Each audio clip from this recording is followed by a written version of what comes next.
For 8 centuries it's been hailed as the document which gave birth to English democracy and justice.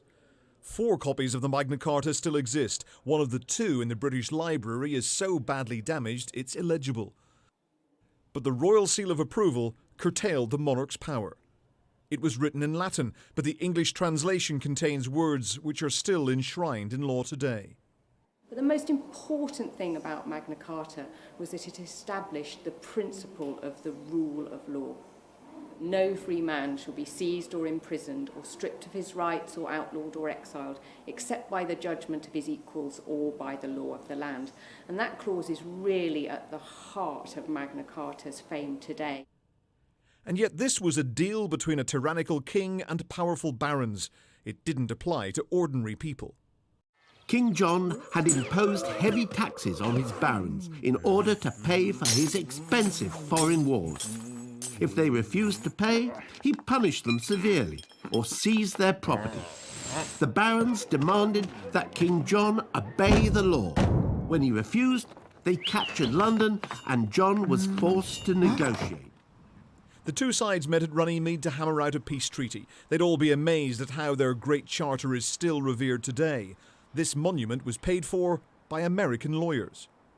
After all, the Magna Carta was valid for just 10 weeks. The Pope declared that King John had signed it under duress and had it annulled. So how come a failed treaty has become such a worldwide symbol of democracy that the current monarch will be among those celebrating its 800th anniversary? The Magna Carta was revised and rewritten over the years. Its principles were adopted by America's founding fathers in their Declaration of Independence and Bill of Rights. So much so that the country has loaned copies of both documents to the British Library. It inspired the Universal Declaration of Human Rights and has been quoted by Gandhi and Mandela.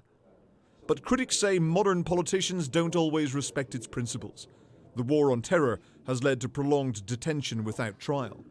All these things do not sit comfortably with the spirit of Magna Carta. And it does give an example where throughout the world, not just America, not just the United Kingdom, politicians name-check Magna Carta when perhaps they should be living its spirit a little more than that. And while David Cameron will join the 800th anniversary celebrations, he's also considering withdrawing Britain from the European Convention and scrapping the Human Rights Act. There is something that we need to learn from the Charter, which is that if you want other people to respect rights, you have also got yourself to respect those rights. I happen to believe that although it's not perfect, both the Convention and the Human Rights Act are working pretty well.